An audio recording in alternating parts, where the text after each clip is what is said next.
61 হিজরি 10ই মহররম, দুনিয়ার ইতিহাসের সবচেয়ে হৃদয় বিদারক সকাল কারবালা। একদিকে ছিল ক্ষমতার লালসা, আর একদিকে সত্য, ন্যায় আর ত্যাগের প্রতীক। উমাইয়া শাসক ইয়াজিদ ইবনুন মুয়াবিয়া দাবি করে বসে সবাইকে তার বাইয়াত করতে হবে, অর্থাৎ তার শাসন মেনে নিতে হবে, চাইলেও না চাইলেও। কিন্তু রাসূলুল্লাহ সাল্লাল্লাহু আলাইহি ওয়াসাল্লামের নাতি ইমাম আবা আবদুল্লাহ আল হুসাইন ইবন আলী রাদিয়াল্লাহু আনহু বললেন, না, সত্যের সঙ্গে আপোষ করা তার রক্তে ছিল না।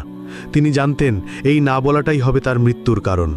তবুও তিনি মদিনা শরীফ ত্যাগ করেন, হিজরত করেন মক্কায়, তারপর ইরাকের পথে। কারণ অন্যায়ের সাথে আপোষ করা নবীর পরিবারের জন্য ছিল অসম্ভব। কুফাবাসীরা তাকে আমন্ত্রণ জানায়, আমরা তোমার সঙ্গে আছি। কিন্তু কারবালায় পৌঁছনোর পর তাকে ঘিরে ধরে 30,000 ইয়াজিদি সেনা, আর তার সঙ্গে মাত্র 72 জন।